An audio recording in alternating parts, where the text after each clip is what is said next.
There is a pattern that repeats itself across millions of working lives, and almost no one talks about it directly. The more financially dependent a person becomes on their income, the smaller their perceived set of options grows. Not because the options disappear, but because the mind stops registering them as real. When income transitions from something useful to something necessary, the cognitive relationship with risk changes completely. Choices that once felt possible begin to feel theoretical. Consider what happens when someone takes on a mortgage, a car payment, or a dependent. The monthly number they must hit becomes fixed. Everything else reorganizes around that number. The fixed obligation does not just consume money, it consumes mental space. When a person believes they cannot afford to lose their income, they unconsciously filter out options that carry any meaningful risk.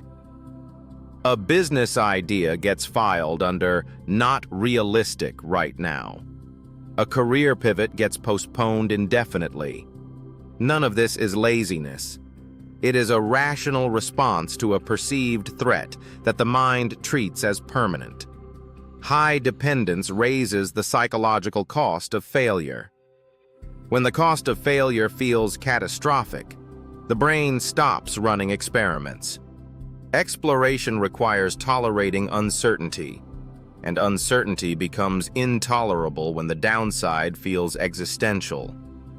The result is a narrowing, not of what exists, but of what the person can seriously consider. This narrowing happens gradually, and that is what makes it difficult to detect. At no point does someone consciously decide to stop considering alternatives. The filtering happens below deliberate thought. Options are quietly discarded before they ever reach the level of serious evaluation. The person still believes they are seeing the full range of choices available to them.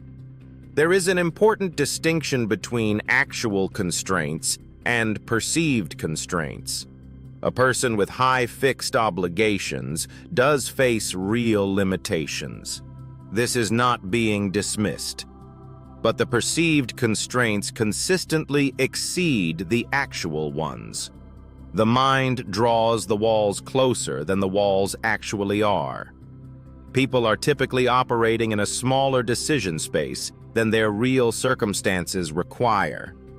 A person who perceives 5 options and a person who perceives 2 options, facing the same situation, will produce different outcomes.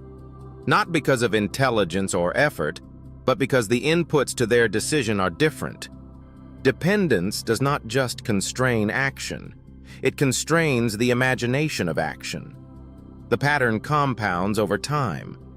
Each year of high dependence reinforces the mental model that fewer options are available.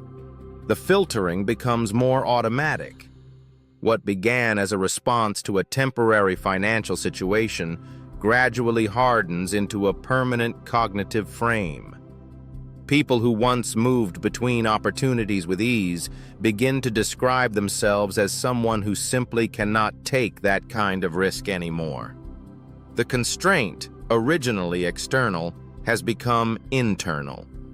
This is not an argument that financial obligations should be avoided. It is an observation about what those obligations do to the mind when they become the organizing principle of a life. The dependency itself is not the problem. The unexamined effect of that dependency on perceived possibility is.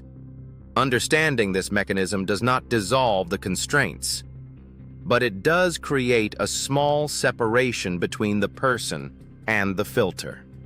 And that separation, the ability to ask whether a perceived boundary is real or constructed, is precisely where something different becomes possible.